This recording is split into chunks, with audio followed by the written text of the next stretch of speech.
শতবর্ষী বটগাছের পাতার ফাঁকে ফাঁকে উল্টো হয়ে ঝুলে আছে হাজারো বাদুড়। দেখলে মনে হবে এ যেন বাদুড়ের সাম্রাজ্য।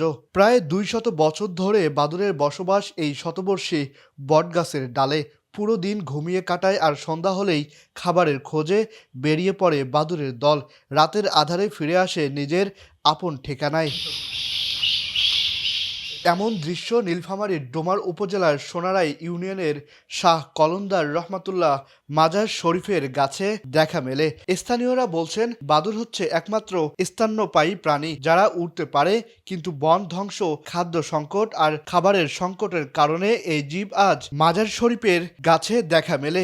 স্থানীয়রা বলছেন, বাদুড় হচ্ছে একমাত্র স্তন্যপায়ী প্রাণী যারা উড়তে পারে, কিন্তু বন ধ্বংস, খাদ্য সংকট আর খাবারের সংকটের কারণে এই জীব আজ বিপন্ন। আমাদের বাপদাদার আমল থেকেই এই বকগুলো ছিল।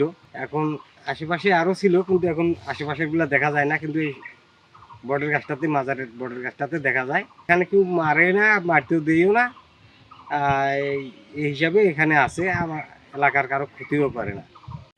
বিলুপ্ত প্রায় এ প্রাণীটি দেখতে দূর দূরান্ত থেকে সব বয়সের মানুষ আসে এখানে।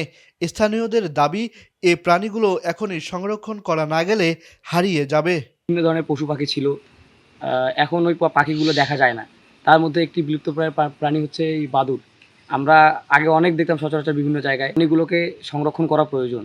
মানুষে আসে, দেখে, ছবি তুলে, বিভিন্ন থেকে লোক আসে দেখার জন্য। তো তখন থেকে আমার ছোটবেলা থেকে দেখি বাদুড় এখানে আছে। প্রকৃতির এক নিভৃতচারী কিন্তু গুরুত্বপূর্ণ প্রাণী বাদুড়। পরিবেশের ভারসাম্য রক্ষায় যার অবদান নীরব হলেও অপরিসীম।